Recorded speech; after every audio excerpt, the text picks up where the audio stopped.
qui était adoré dans le paganisme, et qui a été transporté dans l'église, dans la cathédrale, donc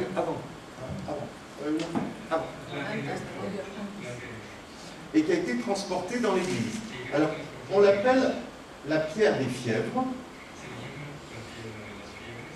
parce que lorsqu'on a la fièvre, on se couche sur cette pierre et, paraît-il, on est guéri. Évidemment, on devait faire une prière lorsque cette pierre était dans l'église. Mais on ne sait pas trop ce qu'on faisait avant que cette pierre soit dans l'église. Peut-être qu'elle avait des fonctions magiques aussi, qui remontent probablement à la préhistoire. Donc voilà un exemple très concret de réutilisation d'une croyance païenne à l'intérieur même du christianisme, et ce n'est qu'un exemple parmi des milliers d'autres. On comprend tout de suite que le christianisme, donc, cette piété chrétienne, ne s'est pas créée à partir de rien du tout. Le christianisme a réalisé une synthèse des cultes qui l'ont précédé. On pourrait dire qu'au Moyen-Âge, il représente une religion syncrétiste qui est composée d'éléments divers, celtiques, germaniques, préhistoriques, et ces paysans de l'Europe du VIe ou du VIIe siècle n'ont pu rentrer dans le christianisme qu'après avoir projeté sur lui les vieilles croyances de leurs ancêtres. Et évidemment, l'Église a pu les aider pour cela. Elle a utilisé, par exemple, la légende des saints pour transformer le paganisme et l'intégrer au christianisme. Donc ce que nous appelons hagiographie,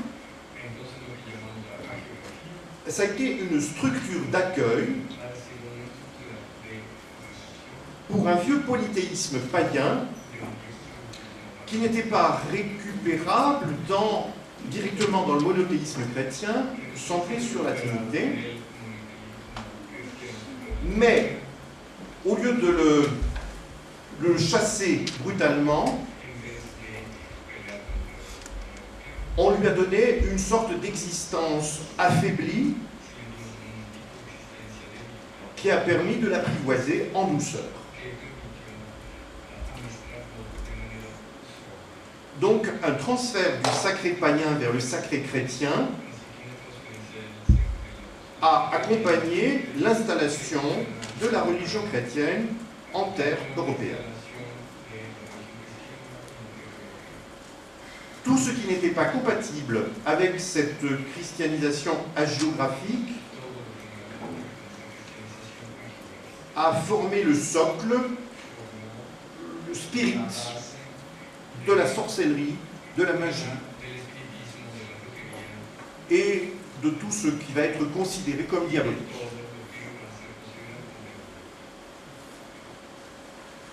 Donc nous pouvons dire que le christianisme n'est certainement pas la première religion de l'Europe. Il n'est pas non plus la première forme de spiritualité connue, car il n'est pas né de rien. Il succède à des cultes autochtones qu'il a cherché à assimiler beaucoup plus qu'à éliminer. Nous en avons une preuve au VIe siècle grâce à la déclaration d'un pape qui s'appelle Grégoire, qui, dans une de ses lettres, adressée à un missionnaire parti en Angleterre, a déclaré « il ne faut pas empêcher les païens de s'assembler autour de ces temples, païens donc, mais au contraire, les encourager à construire leur hutte en branches d'arbres autour du sanctuaire et à préparer leur repas rituel. Mais il faut qu'ils fassent cela les jours anniversaires des martyrs pour qu'ils n'immolent plus leurs animaux au diable, mais à Dieu. Si on leur laisse ainsi leur joie terrestre, ils s'abandonneront d'autant plus volontiers aux joies célestes.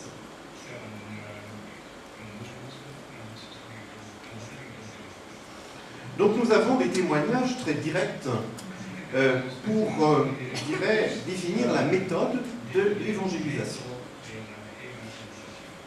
Et ces témoignages existent, simplement il faut les regarder et les analyser, parce qu'il faut bien avouer que parfois les historiens de l'Église ont eu tendance à les négliger. On pourrait donc dégager une règle simple en matière d'histoire des religions, mais aussi en matière de mythologie. Voici cette formule que je vous propose. Rien ne se perd, rien ne se crée, tout se transforme et se transmet. C'est ce que les sociologues appellent aujourd'hui l'acculturation, c'est-à-dire un processus qui se déclenche lorsque deux cultures, deux religions se trouvent en contact, lorsqu'elles agissent ou réagissent l'une sur l'autre.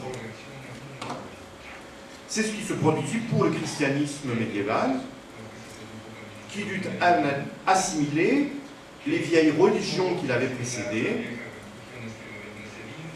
mais cela signifie que le christianisme a finalement conservé aussi des traditions émanant des religions antiques.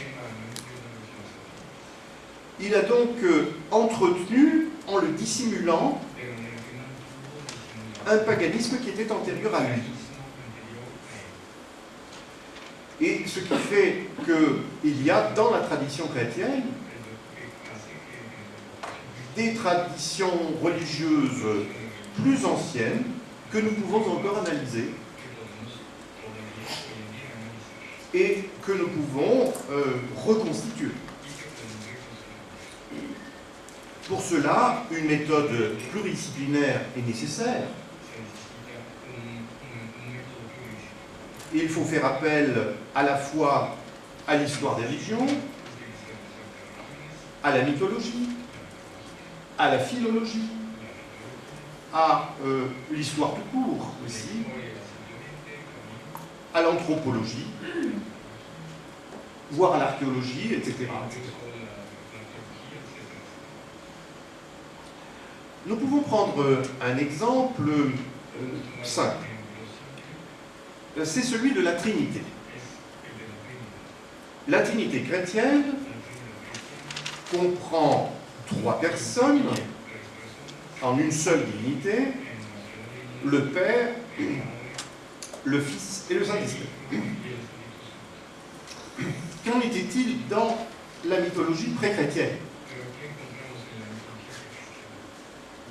Chez les Grecs, les Romains et chez les Celtes, existent des triades. Alors,